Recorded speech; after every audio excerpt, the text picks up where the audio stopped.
como iglesia, pues para poder escuchar lo que en esta mañana el Señor tiene para nosotros. Entonces, pues yo le voy a pedir que vaya por su Biblia, que saque su arma, porque vamos a estudiar, vamos a ver qué es lo que nos dice el Señor en esta mañana. Y vamos a orar para que el Señor unja su palabra. Padre, te damos tantas gracias en esta mañana, Señor, porque eres tú el que nos llama, eres tú el que nos reúne como iglesia, eres tú, Señor, el que pone en nuestros corazones el querer como el hacer. Y Señor, te damos gracias porque pues nos permites quizá en estos momentos que no podemos reunirnos en el edificio, pero sí podemos reunirnos en el Espíritu, sabiendo que esta reunión es para alabarte, para bendecirte, pero sobre todo, Señor, para conocer cuál es el propósito de nuestras vidas conforme a tu perfecta voluntad. Señor, que sea tu Santo Espíritu el que unja tu palabra y que, Señor, actúe en nuestros corazones para saber cuál es tu perfecta voluntad para todos y cada uno de mis hermanos. Que al terminar esta reunión, pues tengamos ese consuelo, esa esperanza, esa seguridad de que tú has hablado en nuestras vidas. Y todo esto lo hacemos en el nombre poderoso de Cristo Jesús. Amén. Bueno, hermanos, pues estamos nosotros precisamente estudiando el libro de Marcos. La semana pasada quedamos a mitad del capítulo 3. Nos explicó cómo el Señor escogió de sus discípulos, el Señor escogió a 12 apóstoles para que estuvieran cerca de Él, para que pudieran predicar el Evangelio y para que pudiera extenderse ya a través de su testimonio, a través de milagros, prodigios, a través de estar expulsando demonios, lo que ahora nosotros le llamamos iglesia. Esa familia que ahora somos los que somos hijos de Dios. Entonces, vamos a continuar ahí en el libro de Marcos, en el capítulo 3, y vamos a empezar nada más para ver cómo terminó el verso 19, que es la continuación que Marcos continúa y sigue hilando esta narración. Verso 19 nos dice, y Judas Iscariote al que le entregó. La semana pasada pues ya no hablamos acerca de Judas porque pues es mucho lo que escribe la palabra acerca de él, pero quiero que veas que nos dice, y vinieron a casa.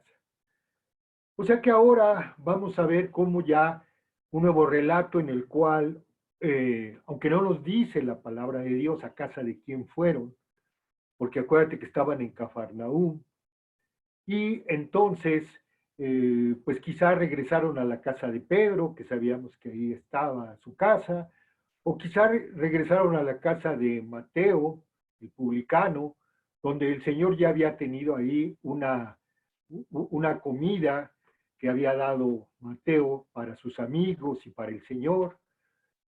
Pero lo que quiero llamar tu atención es que regresaron a casa nuevamente allí en Cafarnaúm y nos sigue contando el evangelista Marcos hechos. Yo te decía que es un evangelio muy ágil, un evangelio en el cual Marcos lo que quiere es mostrarnos lo que hace el Señor, lo que hizo Jesús. Y nos dice, ahora ya en el verso 20, y se agolpó de nuevo la gente, de modo que ellos ni aún podían comer. O sea, seguimos viendo estas multitudes que están siguiendo al Señor. Nos hace la referencia aquí Marcos, que nos dice que se agolpó de nuevo la gente. Yo te decía el domingo anterior que algunos hombres de Dios, estudiosos de la palabra, marcan que eran miles los que estaban siguiendo ya a Jesús. Esto que está relatándonos Marcos es como año y medio ya de que el Señor empezó su ministerio. Lo que muchos estudiosos también le llaman el año de la popularidad. Ese año en el cual las grandes multitudes lo que hacían era seguir a Jesús. Pero yo quiero también que veas cómo nos dice que se agolpaba tanta gente, de modo que ellos, hablando de los discípulos, hablando de los apóstoles, hablando del mismo Jesús, nos dice que ni aun ellos podían comer pan. Nos quiere llamar la atención para que nos demos cuenta cómo esa gran multitud, toda esa gente que lo seguía, pues demandaban tanto del Señor, demandaban tanto de los apóstoles, que todos querían tocarlo, todos querían escucharlo, todos querían que le pusieran atención, todos necesitaban que el Señor los tocara, todos necesitaban que el Señor pudiera darles una palabra, necesitaban una solución. Y aunque pudiera parecer algo tan trivial, pues Marcos nos lo pone, y no nada más en esta parte. Si tú sigues leyendo el Evangelio de Marcos, va a haber otras ocasiones donde también hace referencia que no podían ni siquiera comer pan. Y quiero que te pongas a pensar que pues el pan te lo comes, pues no sé, agarras un pedazo y como si fuera una botana, porque no está diciendo que no podían comer, cosa que no podían, porque no podían ni siquiera comer un pedazo de pan. El servicio al Señor, el dedicarse a atender a la gente, el ministerio al Señor, es algo absorbente, hermano. Y esto te lo comento porque a lo mejor muchos de ustedes que han decidido servir al Señor, muchos de ustedes que trabajan en la obra del Señor, más de alguna ocasión quizá digan, híjole, no me dejan ni comer, no me dejan ni dedicarme a cosas que tengo que hacer. Y a veces te hablan a horas que para ti son inoportunas, a veces te hablan a horas que para ti quizá necesitarías estar en familia, descansando, o necesitarías sencillamente estar dedicándole tiempo a ti.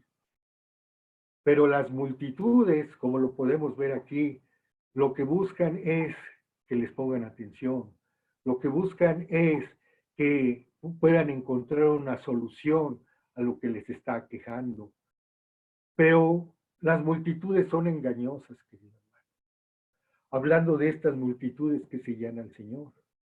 Porque en esta época, en este tiempo que nos está narrando Marcos, desde luego que había miles que lo buscaban, que se agolpaban en las casas, que se agolpaban a la orilla del mar. Pero estos miles que le seguían, va a llegar un momento que el Señor ya no nada más les va a empezar a dar, sino va a llegar un momento en el que el Señor les va a empezar a demandar sacrificio, les va a demandar tiempo, les va a demandar arrepentimiento. Y es entonces donde realmente las multitudes ya no empiezan a estar de acuerdo. El Señor les decía a esas multitudes que les había dado de comer, a esos 5,000 que les había dado de comer, al otro día les dice, ustedes me siguen porque tenían hambre y yo les di de comer y se saciaron. Es dura la palabra, pero el Señor lo sabía. Y cuando el Señor, cuando les decía, el que me ama guardará mis mandamientos, el que me ama niéguese a sí mismo, tome su cruz y sígame. Cuando el Señor empezaba a demandar fidelidad, sacrificio, renuncia a tantas cosas que no nos gustan, esas multitudes empezaron a alejarse, empezaron a decir, dura es esta palabra. Empezaron a retirarse, de tal manera que inclusive llegó un momento en el Evangelio donde nosotros podemos ver que el Señor le decía, a sus apóstoles, ¿ustedes también se quieren ir? ¿Ustedes también me quieren dejar? Se levantó Pedro y dijo, Señor, ¿a dónde iremos? Si solamente tú tienes palabra de vida eterna. Estas multitudes que cuando se trataba de recibirlo seguían, estaban al pendiente, estaban hasta noche y día siguiéndolo. Llega un momento que esas mismas multitudes, va a llegar otro momento en el que van a decir, crucifícale, crucifícale. Porque así muchas veces la humanidad es muy voluble. La humanidad, cuando no tiene una base firme, que es la palabra de Dios, va a seguir lo que las multitudes siguen, lo que los demás siguen, lo que los demás demandan.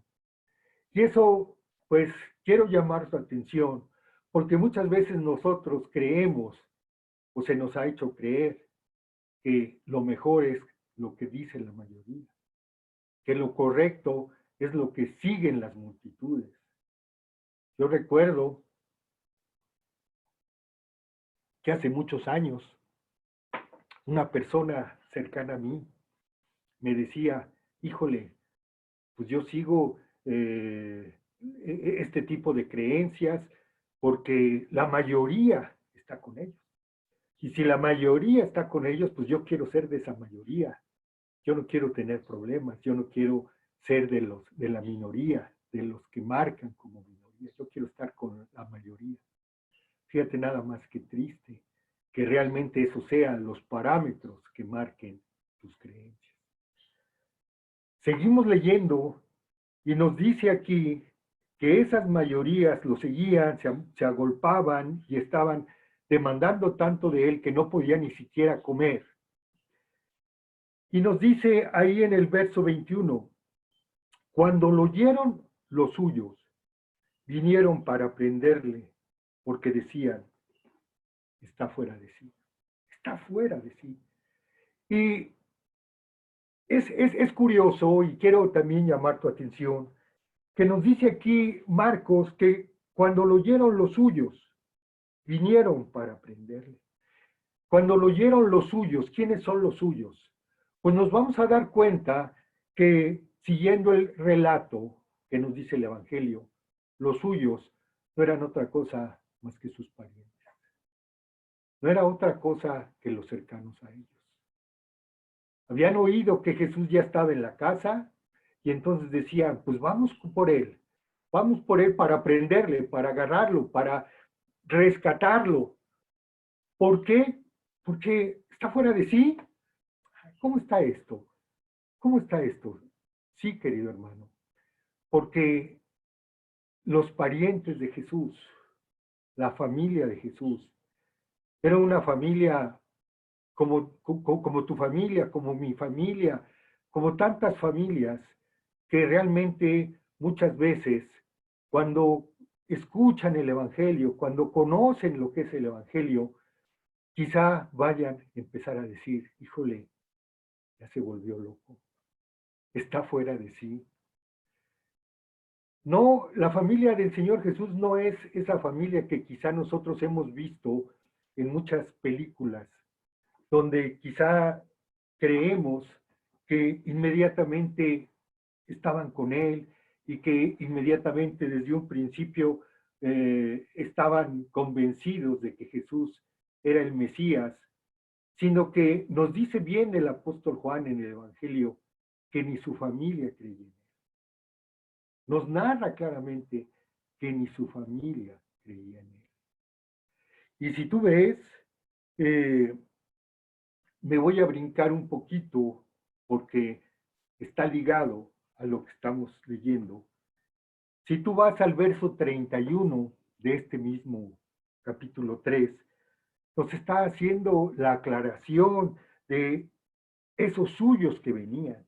Nos dice en el verso 31, vienen después sus hermanos y su madre, y quedándose afuera, enviaron llamarle. Venían su madre, venían sus hermanos, que nos acaba de decir que cuando oyeron esto, dijeron, vamos por él para prenderle, porque está fuera de sí. Y ¿Sabes lo que tenían ellos, querido hermano? No entendían o habían oído tantas cosas de Jesús que para ellos, pues, estaba fuera de sí. Para empezar, el Señor Jesús, pues sabemos que el oficio que tenía y que la familia tenía era el de carpintero. Desde luego tenía ahí la carpintería y él había decidido dejar ese patrimonio o dejar esa profesión que había heredado, porque en aquel entonces, querido hermano, se iban transmitiendo de generación en generación mi artesanía, mi conocimiento, lo que yo tenía, y de esta manera era la manera en la que ibas a vivir, era la manera con que te ibas a ganar el sustento. Y entonces ellos veían que Jesús había dejado ese patrimonio, ese oficio, y de Nazaret se había ido y andaba predicando por todos lados, y quizá también habían oído cómo él decía que perdonaba los pecados.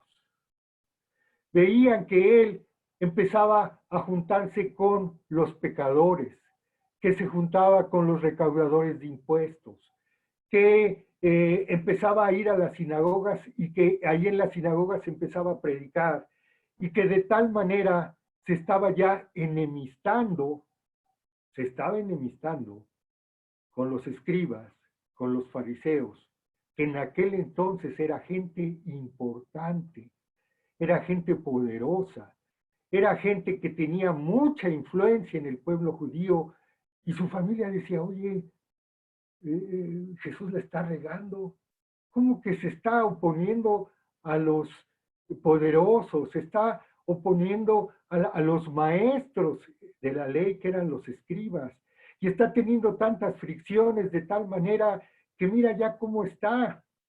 Y mira, está diciendo que perdona pecados cuando solamente el que puede perdonar pecados es Dios. Y que quizá también habían oído, porque nos dice, cuando oyeron esto fueron a buscar a Jesús. A lo mejor había oído que ya el día anterior lo que había hecho era escoger un grupo de discípulos, un grupo de apóstoles, en los cuales estaba un asesino,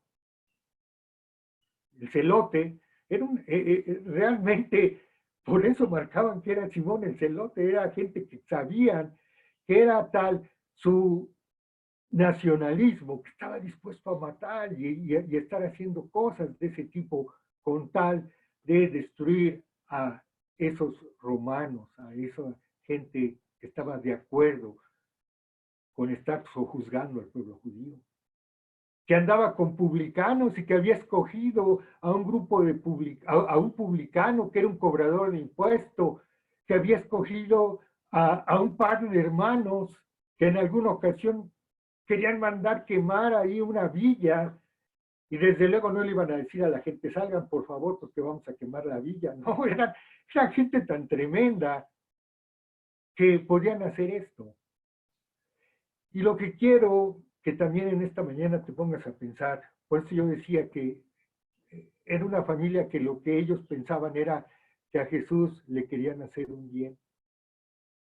A Jesús lo que querían era protegerlo. A Jesús era como decirle, ¿sabes qué? Te vamos a prender porque ya perdiste la razón, te vamos a cubrir, te vamos a llevar porque estás haciendo cosas que son locura. ¿Cuántas veces cuando tú aceptaste a Cristo como tu Señor y Salvador, y a lo mejor tu familia te conocía como iracundo, mal hablado, desobligado, con vicios, y que cuando tú conociste a Jesús como tu Señor y Salvador y lo reconociste y empezaste a dejar todo ese tipo de cosas y empezaste a asistir a una congregación para escuchar la palabra de Dios, quizá no te dijeron, oye, ya te volviste loco, ¿eh? Oye, ya te lavaron el cerebro. Oye, ya no vayas para allá porque lo único que quieren es sacarte el dinero.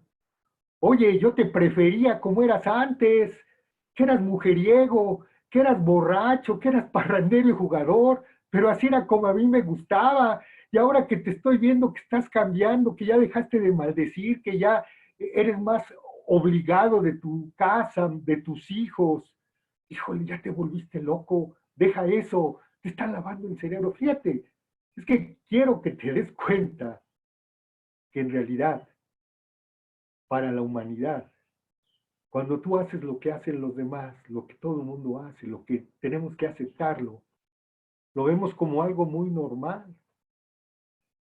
Y a lo mejor en la iglesia, la gente que va a la iglesia, los demás, tus parientes, la gente que está de lejos viendo, van a decir, híjole, te estás juntando con esos ignorantes, te estás juntando con esa gente que son pura gente que no tiene educación, que no fue a la escuela, que no estudió.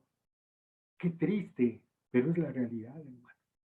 Y te lo digo porque a mí me pasó. Cuando mi esposa empezó a conocer la palabra de Dios y empezó a cambiar, yo me acuerdo que hubo ocasiones que le decía, te prefería antes como eras. No quiero, no quiero verte así, me siento mal, me incomoda. Y cuando yo veía la iglesia, cuando yo veía esas iglesias donde la gente iba a adorar a Dios, yo decía, híjole, qué ignorantes, qué plebes, qué gente tan que no tiene educación.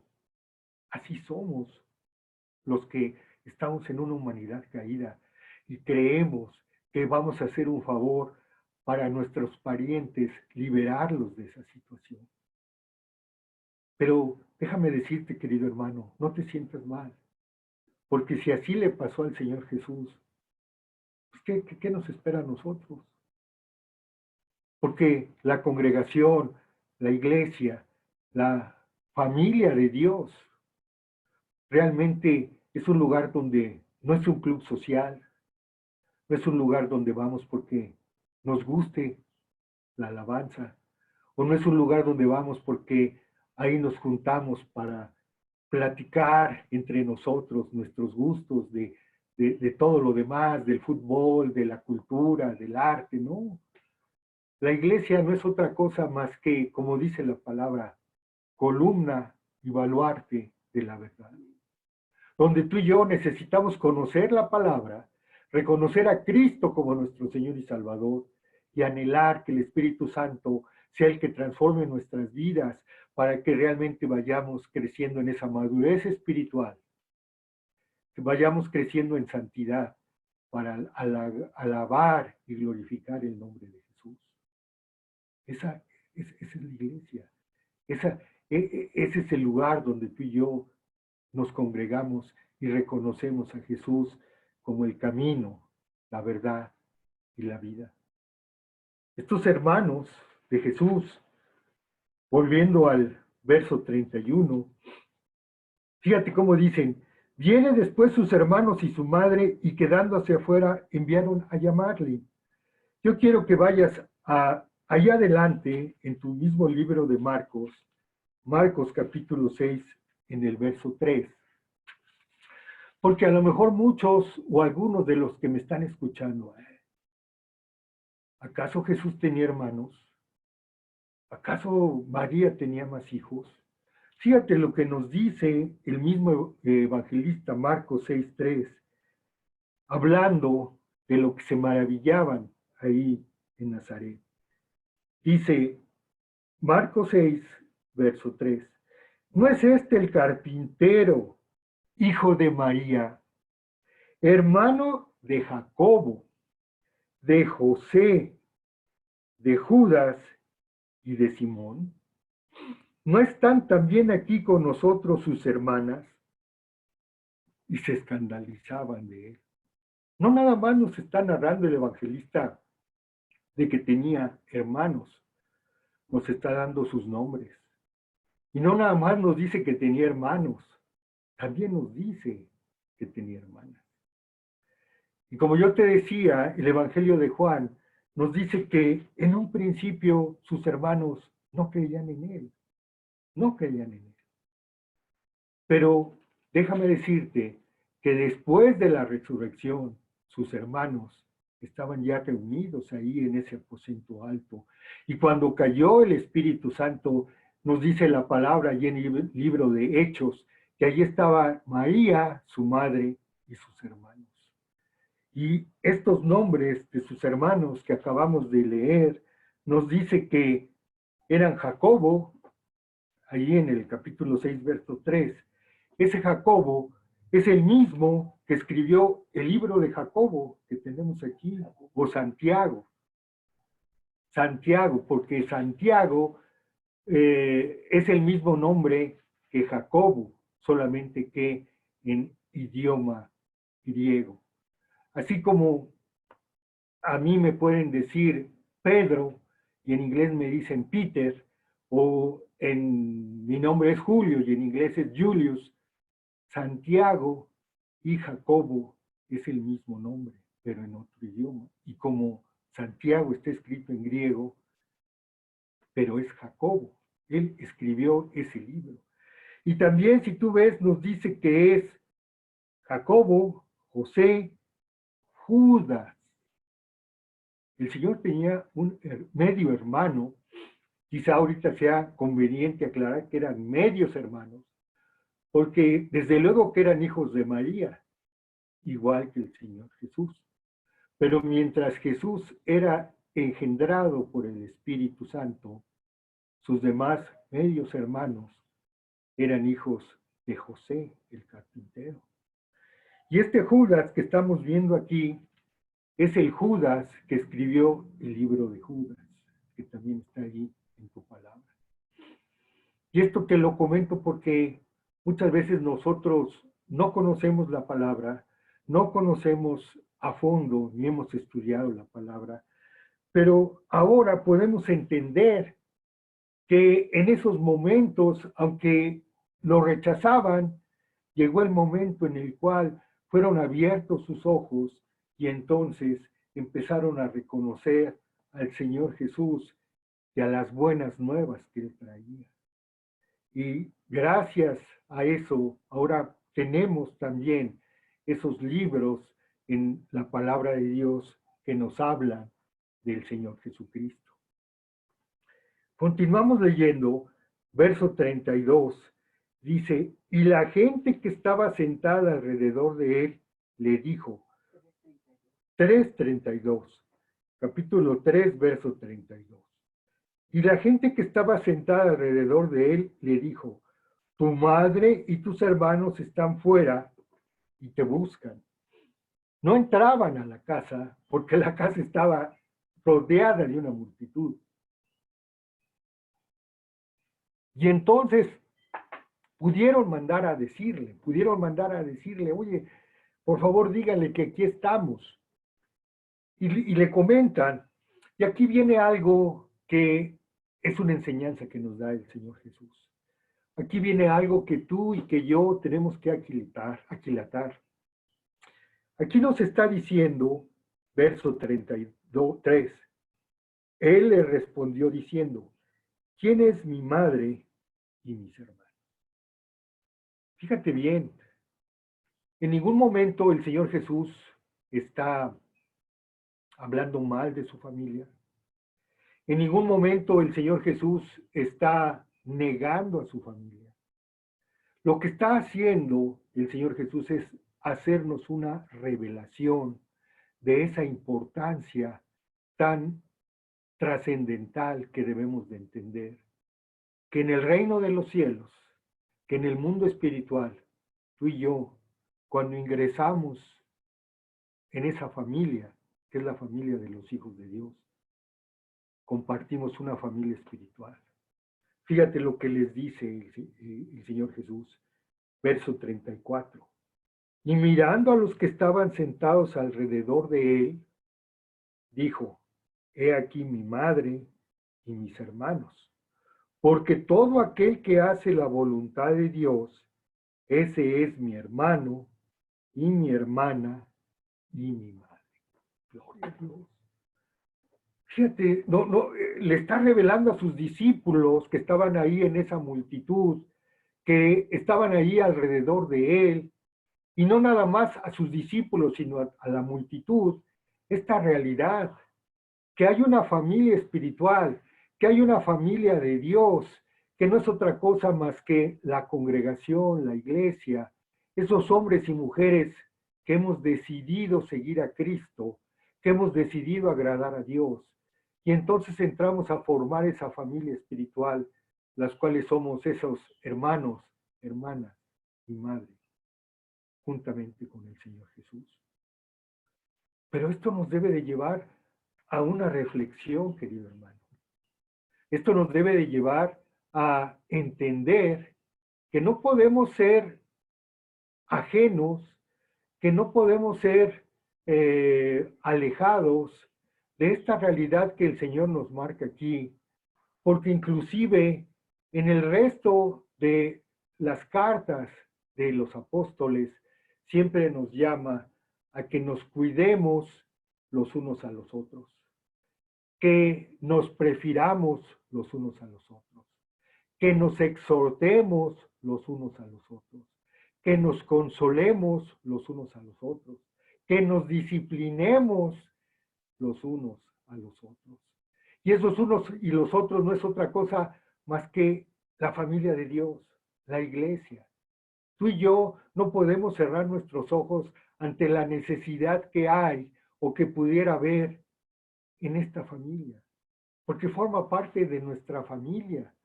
No me puedo yo aislar y pensar que solamente yo voy a escuchar o voy a ir a recibir la palabra y no necesito congregarme, y no necesito relacionarme, y no necesito orar los unos por los otros. Fíjate lo que nos dice Efesios 2:19. Vamos ahí a Efesios 2:19, donde el apóstol Pablo nos habla acerca de esto.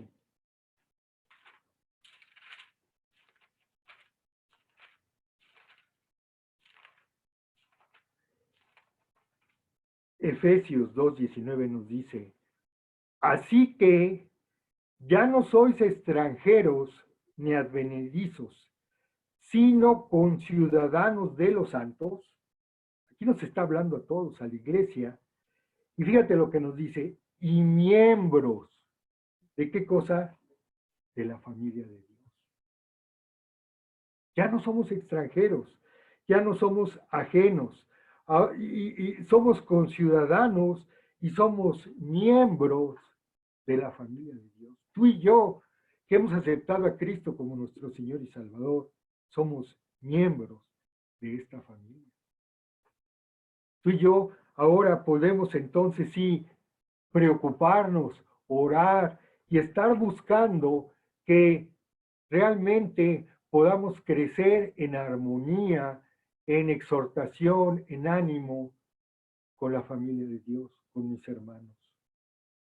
Y esto también el Señor lo pone como un consuelo, porque así como sus hermanos estaban yendo para apresarle y para llevarlo, porque ya habían, él ya había, estaba fuera de sí, y el Señor también quizá ya había escuchado que sus hermanos y su madre decían, híjole, es que ya perdió la razón, ya se volvió loco, vamos por él, vamos a apresarlo y vamos a rescatarlo.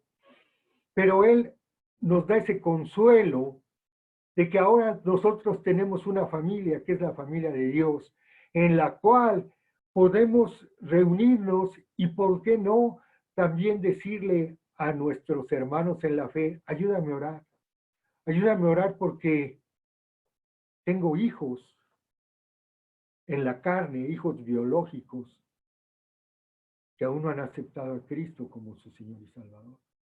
Ayúdame a orar, ayúdame a clamar, ayúdame a pedir al Señor, porque mis padres aún no han aceptado a Cristo como mi Señor y Salvador.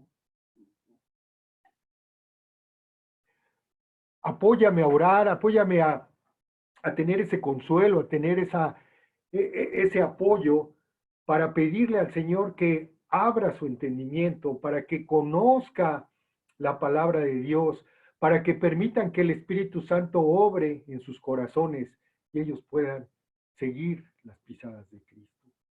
Porque el Señor dijo estas palabras: nadie viene al Padre si no es por mí. Porque yo soy el camino, la verdad y la vida. Y tantas veces nosotros vemos que la gente anda, pues es que esto es lo que me enseñaron mis padres.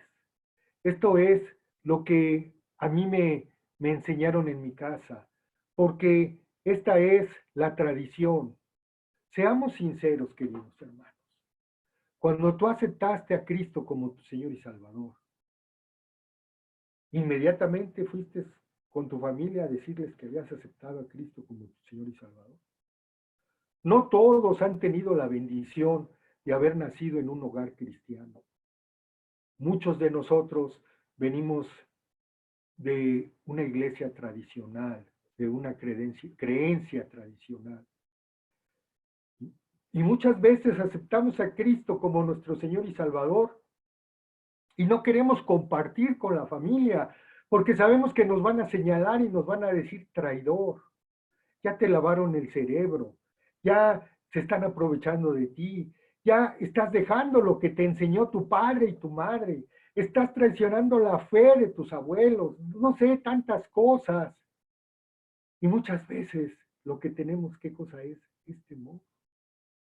Y a lo mejor esta familia que ahora nos señala y que sabía y conocía cómo era nuestra vana manera de vivir, nos dice: híjole, pues te prefería antes así de desobligado, de mal hablado, de mentiroso, de desobediente, pero ven que estás cambiando, que realmente estás viviendo lo que te enseña el Señor Jesús, y te empiezan a señalar y te empiezan a rechazar. Nos sentimos tristes, nos sentimos sin familia, pero déjame decirte, querido hermano, que hay consuelo.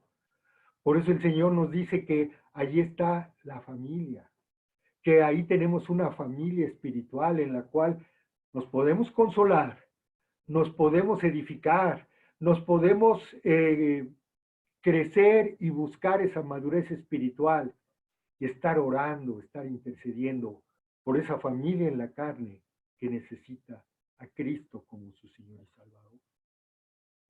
Es por eso que el Señor nos dice esto, dice: hay una nueva familia, hay esa familia que nosotros ahora podemos disfrutar. Vamos a Gálatas 6:10. Este es otro pasaje donde el apóstol Pablo también nos enseña acerca de esa nueva familia, de esa familia espiritual. Gálatas 6:10 nos dice, fíjate lo que nos dice, así que, según tengamos oportunidad, hagamos bien a todos. Está bien, haz bien a todos, dice. Y mayormente ¿a quién? A los de la familia de la fe. ¡Wow! ¿Qué estamos haciendo nosotros, querido hermano? ¿Te relacionas en una forma activa con la familia de la fe? ¿Oras en una forma activa por los miembros de la familia de la fe? ¿Te dueles con los que lloran? ¿Te gozas con los que se gozan? ¿Oras con los que oran?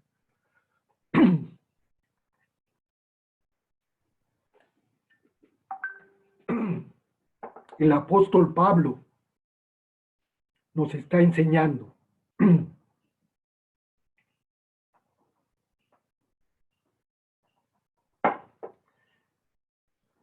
la importancia que tiene que tú y que yo creamos y practiquemos la enseñanza de Jesús. Que tú y que yo seamos conscientes de esa responsabilidad que tenemos ante el Señor con la familia de la fe, con tus hermanos.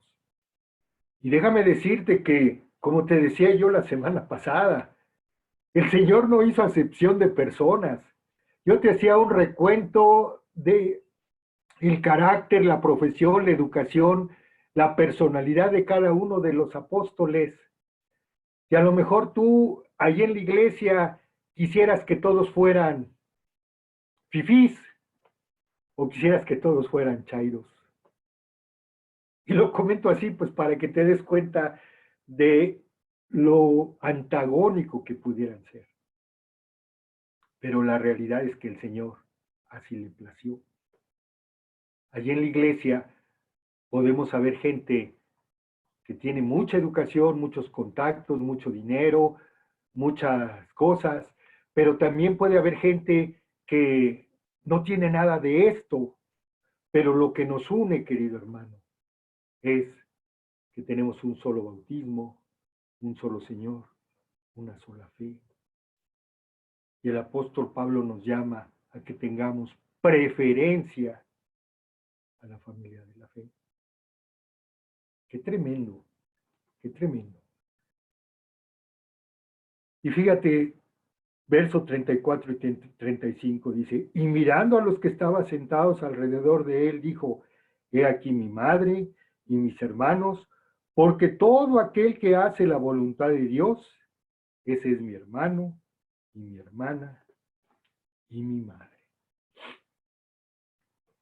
Es claro, es preciso, es una revelación que el Señor nos da y que podemos ver que quizá ahorita en el presente tengamos familiares, gente cercana, como nos decía Marcos, los nuestros, los suyos, que a lo mejor nos critican, que a lo mejor nos señalan, que a lo mejor pues hasta quisieran apresarnos y rescatarnos dentro de su concepción. Tenemos que orar por ellos, tenemos que estar entendiendo que lo que ellos están haciendo no es porque sean malvados, no es porque ellos sean malos, ellos piensan que nos están haciendo un bien. Y que juntos, en la familia de Dios, podemos darnos consuelo y buscar que podamos nosotros gozarnos juntamente con ellos, con nuestra familia biológica y con la familia de la fe. Voy a entrar a otro tema que también es un tema muy severo. Es una de las partes de la palabra de Dios donde el Señor nos habla en una forma bastante severa. Allí en tu Biblia, si tiene títulos, nos dice la blasfemia contra el Espíritu Santo. Y empezamos en el verso 22. Nos dice, pero los escribas que habían venido de Jerusalén decían que tenía Belcebú y que por el príncipe de los demonios echaba fuera a los demonios. Y habiéndolos llamado, les decía en parábolas, ¿cómo puede Satanás echar fuera a Satanás? Si un reino está dividido contra sí mismo, tal reino no puede permanecer. Y si una casa está dividida contra sí misma, tal casa no puede permanecer. Y si Satanás se levantó contra sí mismo y se divide, no puede permanecer, sino que ha llegado su fin. Ninguno puede entrar en la casa de un hombre fuerte y saquear sus bienes si antes no le ata, y entonces podrá saquear su casa. Estamos entrando en esa ocasión, en ese pasaje, donde el Señor Jesús recibe a estos escribas que vienen, y nos dice aquí la palabra que estos escribas ya no venían a hacerle preguntas, porque anteriormente nosotros leemos y vemos que le decían al Señor, ¿por qué sanas a un enfermo en sábado? ¿Por qué tus discípulos recogen espigas los sábados? ¿Por qué dices que perdonas los pecados? Ellos preguntaban, ellos querían saber. Ellos, de alguna manera, le preguntaban al Señor que les explicara qué es lo que Él estaba haciendo y por qué le hacía. Aquí ya estos escribas, que déjame decirte que los escribas eran esos hombres que por profesión, era su profesión, se dedicaban a manualmente estar copiando los libros de la palabra de Dios. Ellos, esa era su profesión, a eso se dedicaban, así, a eso se ganaban la vida. Pero eran hombres que sabían escribir, que sabían leer, y eran hombres que tenían cierta preparación, porque imagínate, conociendo y copiando estas escrituras, libros de la palabra de Dios, pues ellos tenían también ese privilegio de que se les conociera como maestros de la ley. Ellos eran los escribas, eran los maestros de la ley y tenían un lugar preponderante. Sabemos que varios de los escribas pertenecían al grupo de los fariseos. No todos, pero muchos de ellos, escribas, formaban parte del grupo de los fariseos. Entonces aquí lo que quiero que te veas es de que ya no llegaron preguntando. Ellos ya llegaron señalando, ellos ya llegaron juzgando, ellos ya de juzgar llegaron diciendo qué es lo que tenía Jesús. Ellos llegaban diciendo que tenía a Belcebú y que por el príncipe de los demonios echaba fuera a los demonios. Fíjate nada más. O sea, y venían a decírselo a Jesús, pero ya lo venían diciendo a las multitudes. Ah, es que él echa fuera a los demonios por Belcebú. Y Belcebú precisamente era el príncipe de los demonios.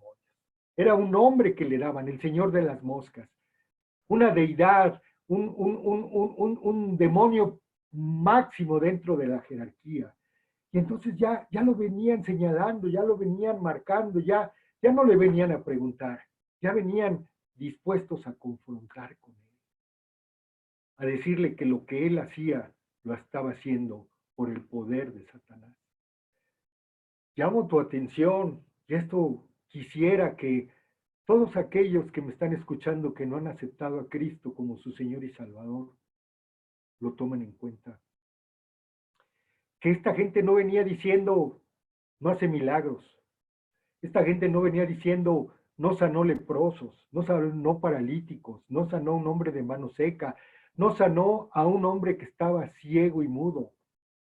No dudaban de los milagros, sino que justificaban lo que estaba pasando por un demonio, que lo que estaba sucediendo no era por el poder de Dios, sino que lo que estaba sucediendo era por el poder del maligno. Qué cosa tan tremenda. Yo quiero, como ya te he dicho en otras ocasiones, que sepamos que hay evangelios que son sinópticos.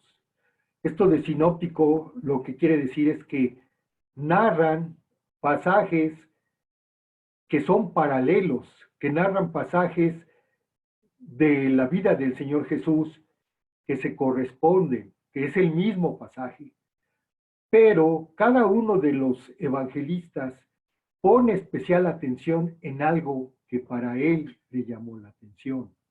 Así como ahorita los que me están escuchando en la predicación, todos están escuchando la misma predicación, todos están escuchando las mismas palabras. Pero si yo les preguntara a uno de ustedes qué te gustó, qué te llamó, qué te marcó, algunos podrían decir, híjole, pues a mí me gustó lo de la familia, a mí me gustó lo de las multitudes, a mí me gustó lo que vamos a escuchar ahora acerca de la blasfemia del Espíritu Santo. Cada quien va a poner énfasis en lo que marcó su vida. Y esto te lo digo porque para entender a plenitud este pasaje necesitamos ir al libro de Mateo. Y te invito a que vayamos a Mateo. Mateo también nos lo narra, este mismo pasaje, pero hace énfasis en cosas que es importante que tú y yo las conozcamos para poder entender a plenitud este pasaje. Capítulo 12 de Mateo en el verso 22. Fíjate lo que nos dice. Entonces fue traído a él un endemoniado, ciego y mudo, y le sanó. De tal manera que el ciego y mudo veía y hablaba. Y toda la gente estaba atónita y decía, ¿será este aquel hijo de David? ¿Será este el Mesías? ¿Será él ese Mesías prometido que tenemos y que está sanando, echando fuera demonios, está predicando la palabra, tantas cosas? Entonces ya las multitudes empezaban a preguntarse, ¿será este el Mesías? ¿Será este el hijo de David? Pero fíjate la respuesta, y eso es lo que tenemos que entender. Verso 24. Mas los fariseos, al oírlo, decían, este no echa fuera a los demonios, sino por Belcebú, príncipe de los demonios. Sabiendo Jesús los pensamientos de ellos, les dijo, todo reino dividido contra sí mismo es asolado, y toda ciudad o casa dividida contra sí mismo no permanecerá. Y si Satanás echa fuera a Satanás contra sí mismo, está dividido, ¿cómo pues permanecerá su reino? Es esta parábola, que parábola quiere decir paralelo, es lo que quiere decir parábola, nos los está explicando en una forma paralelo. Oye, ¿qué te pasa? ¿Cómo Satanás va a luchar contra sí mismo? ¿Cómo es como en mi casa, si yo empiezo a pelearme con mi esposa se pelea conmigo, yo me peleo con mis hijos se pelean conmigo, y empezamos a cada quien a jalar por su lado, a ver por sus intereses, cada quien a hacer lo que cada quien piensa que es bueno, y no nos ponemos de acuerdo, y vamos a decir, es que nos amamos, es que somos un equipo, es que somos una familia. No, alguien que está dividido necesariamente es porque es antagónico. Y eso no va a durar, no va a permanecer. De esta manera permíteme decir, tan radical, tan clara, el Señor se los presenta para decirles, ¿cómo dices? ¿Cómo dices eso? No puede ser, no es lógico. Fíjate bien lo que me estás diciendo. Si Satanás echa fuera a Satanás, contra sí mismo está dividido, ¿cómo pues permanecerá su reino? Verso 27. Y si yo echo fuera a los demonios por Belcebú, ¿por quién los echan vuestros hijos? Por tanto, ellos serán vuestros jueces. Y fíjate lo que nos dice el verso 28. Pero si yo por el Espíritu de Dios echo fuera a los demonios, ciertamente ha llegado a vosotros el reino de Dios. Les está diciendo, no duden, no estén en el error. Yo vengo a sacar los demonios por el poder del Espíritu. Y eso es una muestra de que te des cuenta que ha llegado el reino de Dios a nuestras vidas. Y entonces aquí viene esta parte que tantas veces nosotros hemos pensado, tantas veces quizá los que hemos aceptado a Cristo como nuestro Señor y Salvador, quisiéramos conocer a fondo, quisiéramos conocer a plenitud, porque nos da miedo el pensar que a lo mejor hemos cometido el pecado imperdonable. Pero está muy claro, y con la ayuda del Espíritu Santo se los voy a presentar para que lo entendamos. Nos dice,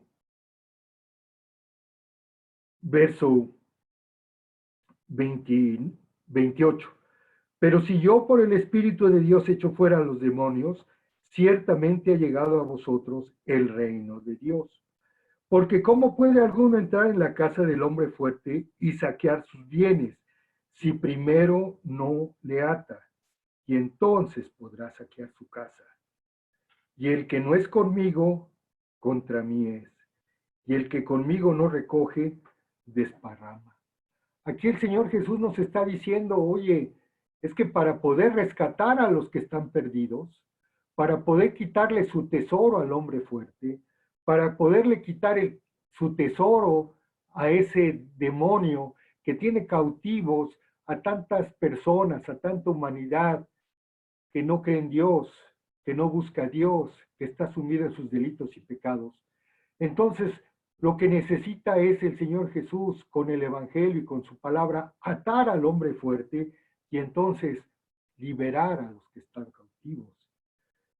Y por eso en el verso 30 nos dice, el que no es conmigo, contra mí es. Y el que conmigo no recoge, desparrama. Es muy claro, o estás conmigo o no estás conmigo. O recoges conmigo o desaprovechas, tiras, desparramas todo. Y fíjate lo que nos dice el Señor. Por tanto os digo, verso 31, todo pecado y blasfemia será perdonado a los hombres. Todo pecado y blasfemia.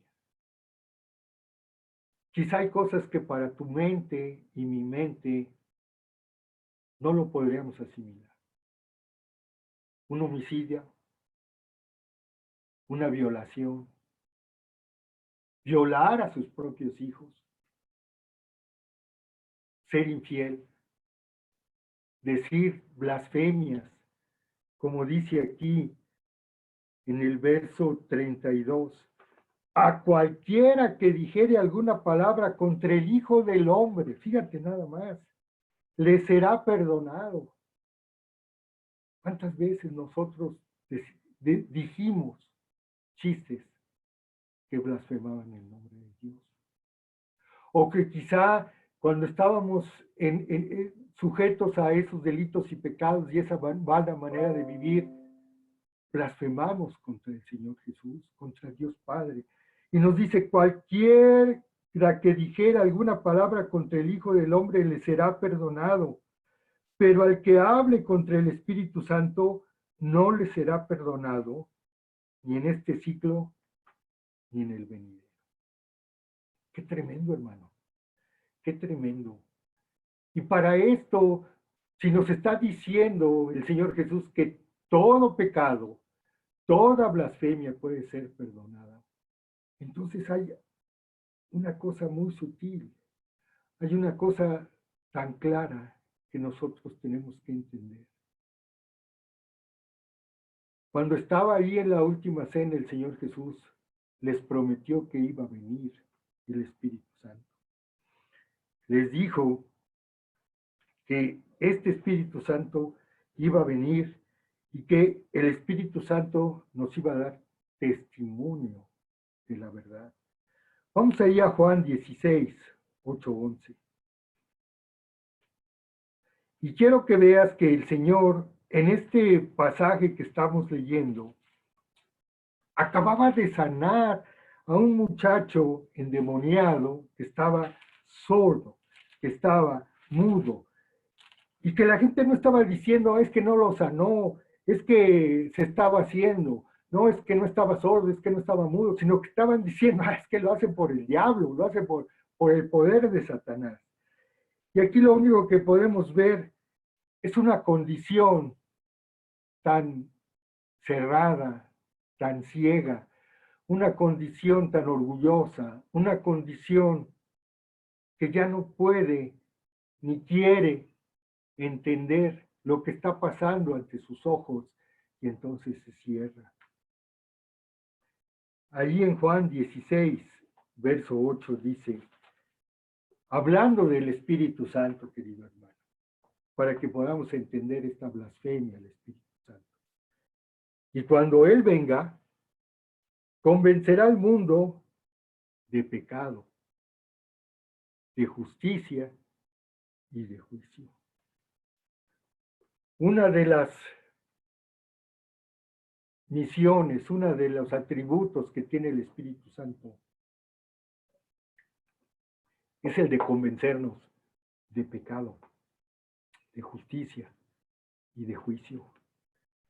Y sigue diciendo el Señor Jesús en el 11, perdón, en el 9, de pecado por cuanto no creen en mí, de justicia por cuanto voy al Padre y no beberéis más, y de juicio por cuanto el príncipe de este mundo ha sido, ¿qué cosa? Ya juzgado. Y esto que nos está narrando y esto que estamos viendo es para que tú y yo podamos entender que esa blasfemia contra el Espíritu Santo, esa situación que no va a ser perdonada, es una expresión o una acción que es totalmente irreverente contra Dios. Es una expresión y es una acción irreverente en la cual, a pesar de lo que estamos viendo, a pesar de lo que estamos escuchando, no lo queremos oír, no queremos entender. Vamos a empezar a decir, no, es que esto está pasando por esto, por aquello otro. ¿Cuántas veces cuando nosotros empezamos a andar o escuchar sobre los caminos del Señor, vimos realmente las evidencias, vimos realmente la obra de Dios en nuestras vidas, pero realmente no nos satisfacían solamente las evidencias, sino que nuestro corazón entenebrecido, nuestra conciencia caracterizada, empezaba a buscar salidas. Empezaba a decir, no, me dijeron, el doctor me dijo que ya no había nada que hacer, pero se equivocó el doctor. No, mírame, ya, bueno y sano, aquí estoy. Me dijeron que ya no había respuesta, que ya no había solución a este problema que yo tenía. Y mírame, pude salir adelante. Es que tengo mucha suerte. Es que estoy muy preparado. Y no queremos ver las evidencias de que lo que está haciendo el Señor, de lo que está haciendo el Espíritu Santo, es estar tratando de atraernos hacia Él y darnos convicción de pecado, de que estamos en un camino equivocado, de que estamos en un camino que lo único que nos está llevando es a nuestra propia destrucción. Y no queremos reconocer el señorío de Cristo en nuestras vidas. Yo te comentaba el domingo pasado que esa ocasión donde estaba yo en aquella iglesia en la Ciudad de México, me levanté para orar y para pedir un milagro, y que el Señor me presentó un milagro, y pude entonces trasladarme y venir aquí a San Luis Potosí. Desde aquí ya estoy viviendo hace tantos años. Y a lo mejor tú vas a decir, ay, pues es que en ese momento, como vi el milagro, se convirtió y se volvió en un hombre de Dios y empezó a buscar su palabra. No, querido hermano.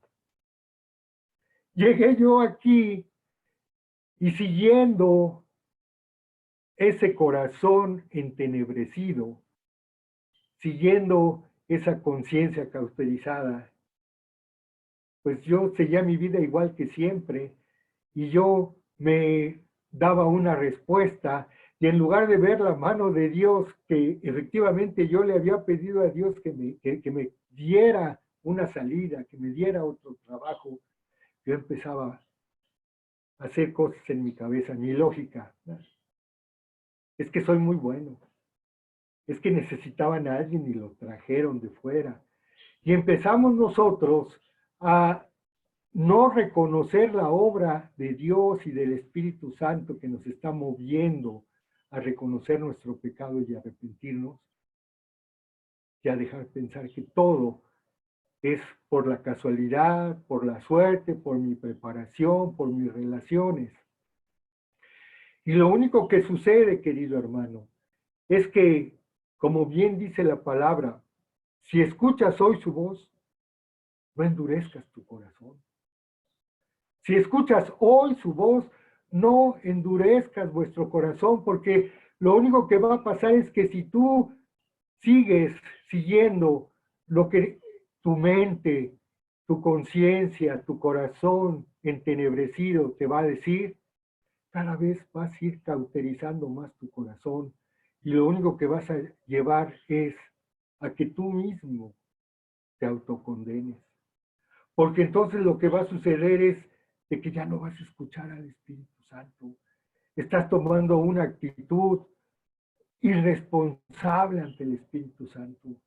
Estás diciendo que esa obra que el Espíritu Santo está haciendo en nuestras vidas no es obra de Él, sino que es obra de la naturaleza, es obra de la evolución, es obra de tantas cosas. Y entonces ya no estás permitiendo que el Espíritu Santo te convenza de pecado, de justicia y de juicio. Esa blasfemia contra el Espíritu Santo es reiteradamente estar negando que el Señor te está trayendo con lazos de amor, que el Señor te está hablando, que el Señor te dice, hijo mío, sigue mis caminos. Y nosotros neciamente nos queremos escapar y queremos seguir lo que a nosotros nos llama esa tiniebla, ese corazón entenebrecido. No podemos nosotros eh, pensar que así como Faraón nos dice la palabra de Dios, que él empezó diciendo, es que no conozco a Jehová, ¿quién es Jehová? Y llegaron y le dijeron, ¿quién es Jehová? Y empezaron a mostrarle las maravillas a Faraón. Moisés y Aarón le empezaron a mostrar las plagas, las plagas. Y en un principio, Faraón le decía a sus magos, a ver, ustedes lo pueden hacer. Y los magos le decían, sí, como no, mira aquí, lo repetimos. Y lo que hacía Faraón era entenebrecer su corazón. Y lo que hacía Faraón era negar la realidad de que estaba encontrándose cara a cara con el Dios Todopoderoso y Eterno. Y llegó un momento en el cual hasta sus propios magos le dijeron, oye Faraón, tómate ya esto en serio, porque ya lo que está haciendo Dios es verdadero, es real. Por más que nosotros pudimos hacer y igualar algunas cosas que nos estaban presentando, ya nosotros, como tus sacerdotes, como tus magos, estamos padeciendo lo mismo. ¿Cuántas veces nosotros escuchamos, nosotros vivimos, nosotros nos enfrentamos a lo que nos dice la palabra de Dios? Y hubo necesidad de que realmente llegara un momento en el cual rendiéramos nuestra rodilla y pudiéramos decir, Señor, te acepto como mi Señor y Salvador. Nos humillamos y nos llegamos hacia Él. Entonces, querido hermano, esa blasfemia del Espíritu Santo es esa actitud egoísta, esa actitud irresponsable en la cual nosotros reiteradamente estamos rechazando la obra del Espíritu Santo en nuestras vidas. De una manera yo te podría decir, nosotros mismos nos estamos autocondenando. Nosotros mismos estamos cayendo en esa falta de perdón, porque, como dice el libro de Hebreos, que ya no hay otro sacrificio. Ya no podemos nosotros esperar que Jesús vuelva nuevamente a la cruz y derramar su sangre. Y que para aquellos que no aceptan ese sacrificio y no aceptan esa sangre para ser redimidos, para ser justificados, ya no existe otra cosa más que una horrible expectación de juicio y condenación. Si tú que me estás escuchando piensas, ay, no habré cometido el pecado imperdonable. Puedes estar tranquilo. Porque el hecho de que te preocupes de no haber cometido el pecado imperdonable es porque todavía el Espíritu Santo puede obrar en tu corazón y te puede llevar de esa situación en la que quizá estás ahora y poder llevarte hacia la posición que Él quiere para ti, que tiene planeada para ti. Déjame decirte que también muchas veces nosotros, los que ya hemos aceptado a Cristo como nuestro Señor y Salvador, pudiéramos también nosotros ser los favorecedores de que la gente que aún no lo ha escuchado, la gente que aún no lo ha aceptado, pues endurezca su corazón. ¿Cómo, Julio? ¿Cómo? ¿Por qué yo? Si yo ya acepté a Cristo. Porque muchas veces nuestro testimonio, nuestra conducta, cómo nos expresamos, pueden dar un testimonio tan equivocado de lo que es realmente la fe en Dios. Puede dar un testimonio tan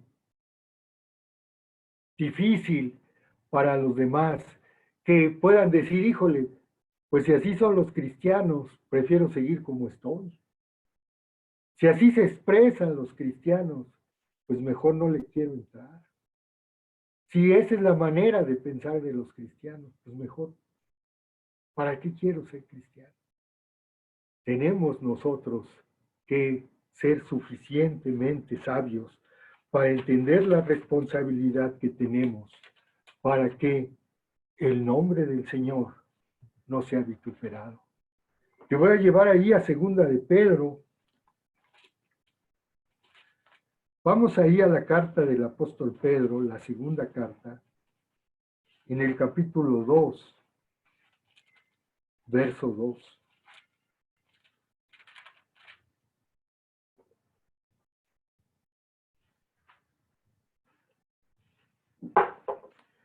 Fíjate lo que nos dice.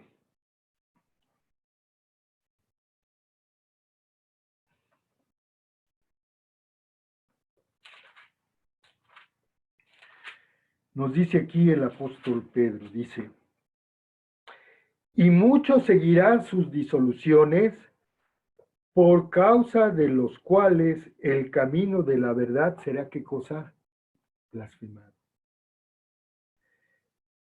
Si lo leemos desde el verso 1, dice, pero hubo también falsos profetas entre el pueblo, como habrá entre vosotros falsos maestros, que introducirán encubiertamente herejías destructoras y aún negarán al Señor que los rescató, atrayendo sobre sí mismos destrucción repentina. Y muchos seguirán sus disoluciones, por causa de los cuales el camino de la verdad será blasfemado. Muchas veces cuando nosotros, nuestras acciones, nuestra manera de ser, lo único que estamos orillando a los demás es a que el camino de la verdad sea blasfemado. Porque yo te decía, tenemos que ser responsables, tenemos que entender que mi vida ya no es mi vida le pertenece al Señor, que debo yo de entender que soy un libro abierto y que quizá esas personas que están cerca de mí, esas personas que me rodean, mis familiares, mis amigos, mis compañeros de trabajo, no aceptan a Cristo como su Señor y Salvador, o todavía dudan en aceptarlo, porque por mi testimonio ellos están viendo que no valen la pena. Qué tremendo, querido hermano.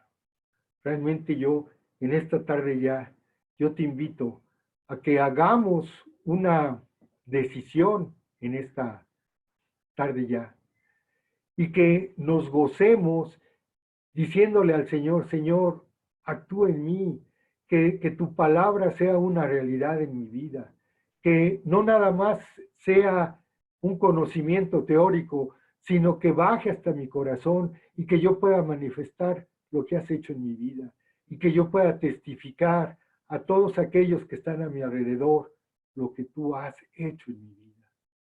Que realmente nosotros podamos ayudar a que todos aquellos que aún no han tomado la decisión de seguir a Cristo por nuestro testimonio, por nuestra conducta, por nuestra palabra, ellos digan, yo quiero lo que ellos tienen. Yo quiero la esperanza que ellos tienen. Yo quiero el tesoro, esa perla de gran precio que ellos tienen. O si por el contrario tú que me estás escuchando aún no has aceptado a Cristo como tu Señor y Salvador. Como dice la palabra, si escuchas hoy su voz, no endurezcas tu corazón. Si el Espíritu Santo está hablando a tu corazón, a tu conciencia y te dice, arrepiéntete, porque el reino de los cielos se ha acercado. Jesús es real. No estás aceptando una religión, no estás aceptando cambiar de un partido a otro. No es importante que estés con las mayorías, no es importante que estés siguiendo tradiciones. Lo importante es que tú conozcas al Señor Dios Todopoderoso.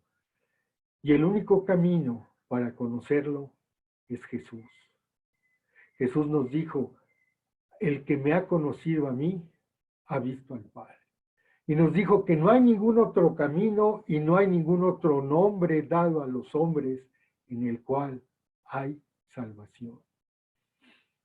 Quizá a ti te han dicho, no renuncies a la fe de tus padres, no renuncies a las creencias de tu padre, pero así como el Señor decía de los fariseos, escuchen lo que ellos mandan, pero no hagan lo que ellos hacen.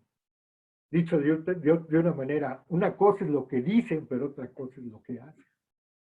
¿Cuántas veces hasta en nuestras familias nos dicen, hey, no digas malas palabras, no digas mentiras, honra a tu padre, honra a tu madre, no robes, sé fiel? Y eso es lo que nos dicen, pero ¿qué es lo que hacen?